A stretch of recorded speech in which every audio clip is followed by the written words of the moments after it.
രാജ്യം ഉറ്റുനോക്കുന്ന ജമ്മുകാശ്മീർ നിയമസഭാ തെരഞ്ഞെടുപ്പിൻ്റെ ആദ്യഘട്ട വോട്ടെടുപ്പ് ആരംഭിച്ചു.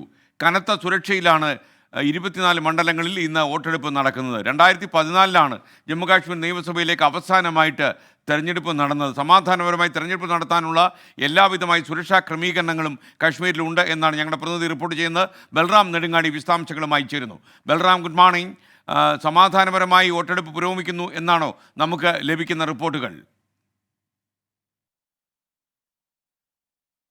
Good morning SKN. തെരഞ്ഞെടുപ്പുകൾ ഇന്ത്യൻ ജനാധിപത്യത്തെ സംബന്ധിച്ചിടത്തോളം ഒരു ഉത്സവമായാണ് ആഘോഷിക്കുന്നത്. ജമ്മു കശ്മീരിൽ അങ്ങനെയെങ്കിൽ ഇന്ന് ഏറെ ആഹ്ലാദകരമായ ഒരു ഉത്സവമാണ്. 10 വർഷത്തിന് ശേഷം സംസ്ഥാനത്ത് നിയമസഭാ തെരഞ്ഞെടുപ്പ് നടക്കുന്നു. അതീവ ജാഗ്രതയിലാണ് ജമ്മു കശ്മീർ ഉള്ളത്.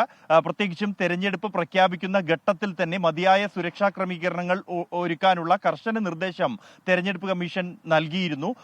ഇത് സുരക്ഷാ ഏജൻസികൾ കൃത്യമായി തന്നെ പാലിക്കുന്നുമുണ്ട്. നിലവിലിപ്പോൾ വോട്ടെടുപ്പ് ആരംഭിച്ച് ഘട്ടം മുതൽ തന്നെ ഇതുവരെയും യാതൊരു തരത്തിലുള്ള അക്രമ സംഭവങ്ങളും റിപ്പോർട്ട് ചെയ്യപ്പെട്ടിട്ടില്ല. സമാധാനപരമായി തന്നെയാണ് വോട്ടെടുപ്പ് പുരോഗമിച്ചുകൊണ്ടിരിക്കുന്നത്. ജമ്മു കശ്മീരിലെ ആദ്യഘട്ടത്തിൽ 24 മണ്ഡലങ്ങളിലാണ് വോട്ടെടുപ്പ് നടക്കുന്നത്. അതിൽ ജമ്മു മേഖലയിലും കശ്മീർ മേഖലയിലുമുള്ള 24 മണ്ഡലങ്ങളിലാണ് 8 സീറ്റുകൾ ജമ്മു മേഖലയിലും 16 മണ്ഡലങ്ങൾ കശ്മീർ മേഖലയിലുമാണ്. കനത്ത വാശിയേറിയ തെരഞ്ഞെടുപ്പ് തന്നെയാണ് ഇത്തവണ സംസ്ഥാനത്ത് നടക്കുന്നത്. പ്രധാനമായും കോൺഗ്രസും NCയും തമ്മിലുള്ള സഖ്യം, BJP, PDP, മറ്റ് പ്രാദേശിക പാർട്ടികളടക്കം 13 പാർട്ടികൾ ഇത്തവണ മത്സരരംഗത്തുണ്ട്. ആദ്യഘട്ടത്തിൽ 219 സ്ഥാനാർത്ഥികളാണ് ഈ 24 സീറ്റുകളിലായി ജനവിധി തേടുന്നത്.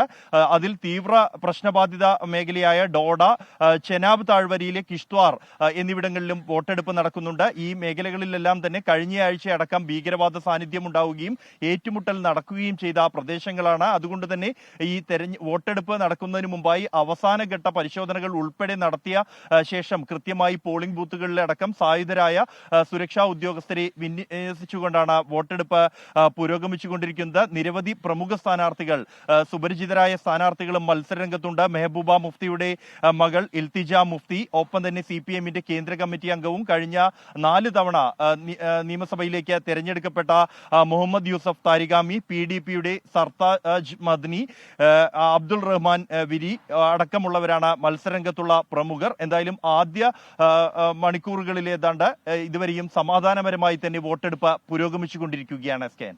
Balram Nedungadi, thank you. നിഷ പറയുന്നു, എയ്ഡഡ് സ്കൂൾ നിയമനം PSC വഴിയാക്കണം, പണമുള്ളവർക്ക് മാത്രം അധ്യാപക ജോലി എന്ന അനീതി അവസാനിപ്പിക്കണം. രണ്ടാം മലയാളി മെമ്മോർ 5 ലക്ഷം അധ്യാപകർ ഒപ്പിട്ട അവകാശ പത്രിക മുഖ്യമന്ത്രിക്ക് സമർപ്പിക്കുന്നു എന്നാണ് പറയുന്നത്. അതുപോലെ അബ്ദുൽ ബരി പറയുന്നു, ഒറ്റ വായനയിലെ പ്രൊജക്ഷനാണ്, എസ്റ്റിമേറ്റ് ആണെന്ന് മനസ്സിലാക്കാൻ പറ്റുന്ന മേഖലയെ ചെലവഴിച്ച തുകയെ മനസ്സിലാക്കണമെങ്കിൽ ആ ലേഖൻ ഇപ്പണി യോഗ്യനല്ല എന്നാണ് അദ്ദേഹം പറയുന്നത്. അതുപോലെ മധു പറയുന്നു, സർക്കാരിനെ ചോദ്യം ചെയ്യുന്ന ഒരു വാർത്തയും SKN ചെയ്യില്ല, പിണറായിയുടെ സ്വന്തം ആളാണ് SKN. താങ്കളുടെ കണ്ടുപിടുത്തം കൊള്ളാം. മാത്രമല്ല, പിണറായി നയിക്കുന്ന ഈ മന്ത്രിസഭയ്ക്കെതിരായിട്ട് എത്രയോ വാർത്തകൾ 24 കൊടുക്കുന്നു. ഞാൻ ഒരിക്കൽ കൂടി പറയുന്നു, ഭരണപക്ഷത്തേക്കോ പ്രതിപക്ഷത്തേക്കോ ചായാൻ നമ്മളുമില്ല, 24 ഇല്ല, ഞാനുമില്ല. കാരണം ഞാൻ ലാവണ്യപരമായ ഒരു അകലം ഈ നേതാക്കന്മാരിൽ നിന്നൊക്കെ പാലിച്ചിട്ടുണ്ട് എന്ന് താങ്കൾ മനസ്സിലാക്കും. ഒരു വാർത്ത കൊടുക്കാൻ എന്നെ ഒരു കാര്യവും പിന്നോട്ട് വലിക്കുന്നില്ല. ആ വാർത്ത നമുക്ക് അന്വേഷിച്ചതിന് ശേഷം കൊടുക്കാൻ, അത് മനസ്സിലാക്കുക നിങ്ങൾ.